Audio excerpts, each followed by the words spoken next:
Hello everyone, welcome back my channel. আজ আমরা যাচ্ছি দিনহাটা গোসানিমারি মন্দিরে। আমরা তার আগে যাব দিনহাটা বুড়িপাট নামে একটা মন্দির আছে সেখানে।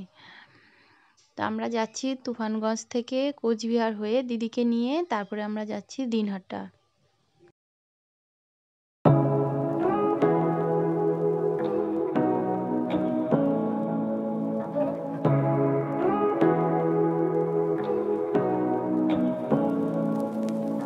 Say what you wanna say to me now.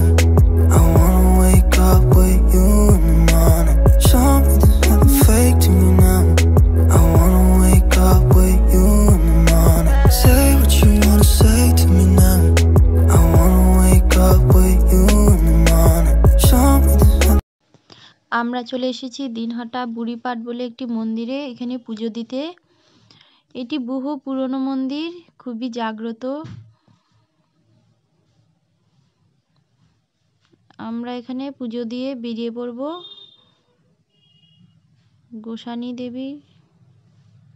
Gosani রাজা কান্তেশ্বর রাজার রাজবাড়িতে। তা আমাদের পুজো দেওয়া হয়ে গেছে, আমরা এখন চলে যাব আমার মা আর ভাগনাকে নিয়ে। তো আমরা যাচ্ছি।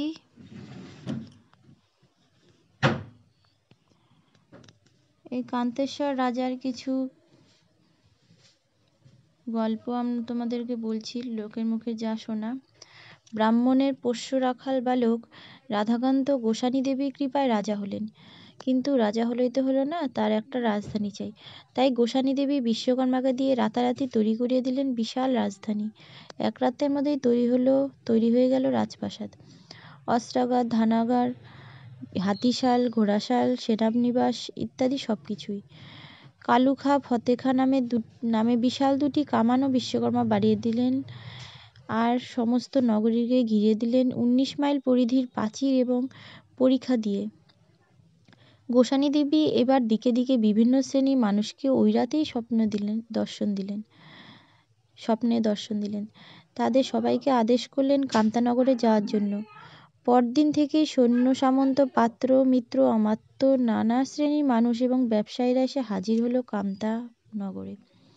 কান্তানাথ কান্তেশ্বর নাম দিয়ে রাজা হয়ে বসলেন। একের পর এক এলাকা জয় করে প্রতিষ্ঠা করলেন কামতাপুর রাজ্যের। রাজা কান্তেশ্বর শুধু দেশ জয়ই করলেন তা নয়, তিনি তৈরি করলেন বড় বড় রাজপথ, খনন করলেন বহু দিঘি, আর একের পর এক স্থাপন করলেন জল্পেশ্বর, বানেশ্বর, কোটেশ্বর ইত্যাদির মতো বহু মন্দির। গোসানি দেবী ইচ্ছানুসারে কান্তেশ্বরের রাজত্ব তার জীবনেই শেষ করে দিতে হবে। তাকে বানাতে হবে দেবানুগৃহীত এক পুরুষের অসীম ক্ষমতাবান রাজা। সুতরাং লোকে গল্প শুনেছিল, রানী বনমালাকে কেন্দ্র করে এক বিরাট চক্রান্ত গড়ে উঠল কান্তেশ্বরের বিরুদ্ধে।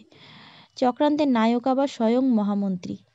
তিনি কান্তেশ্বরকে ধ্বংস করার জন্য লুকিয়ে লুকিয়ে গিয়ে হাজির হলেন শাসক সুলতানদের কাছে। কামতানগর আক্রান্ত হলো। পরপর দুবারের আক্রমণ কান্তেশ্বর প্রতিহত করলেও 3বারের বার পরাজিত হয়ে আটকা পড়লেন গড়ের ভেতর। শত্রু বাহিনী দীর্ঘ 12 বছর ঘিরে রইল গড়টাকে, কিন্তু ভেতরে যে ঢুকবে তার উপায় নেই।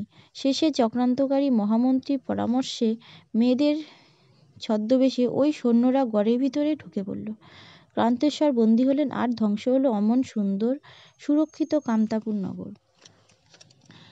লোকের মুখে শোনা যায়, এই কামতাপুরের রাজবাড়িটা নাকি এই মাটির নিচেই চাপা পড়ে আছে। এখন এখানে তেমন কিছুই নেই, শুধুমাত্র একটা কূপ আছে। আমরা কূপটা দেখতে যাচ্ছি, দিদি একবার দেখে আসলো, তারপরে যাব আমি।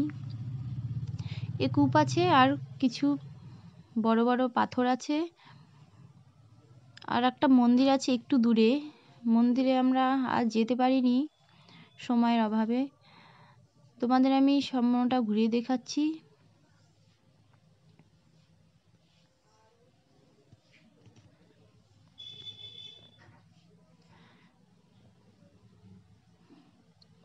কান্তেশ্বর রাজবাড়ি এটি বহু পুরনো একটি রাজার রাজপ্রাসাদ ছিল আর কি। এটা আমার ভাগনা, আমার দিদি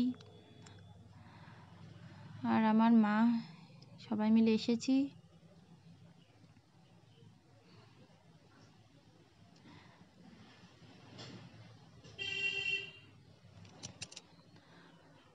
আমাদের ঘুরে দেখিয়ে দিলাম। এবার আমরা এখান থেকে চলে যাব দিনহাটায়, আমার মামার বাড়ি। তো আমরা মামার বাড়িতে চলে যাব। তো আমরা এখান থেকে বেরিয়ে পড়ছি। তো গুড ইভিনিং, তোমরা সবাই ভালো থেকো, সুস্থ থেকো। আমার চ্যানেলটা প্লিজ লাইক, কমেন্ট, শেয়ার করে দিও। তো টাটা, বাই, দেখা হচ্ছে নেক্সট ভিডিওতে।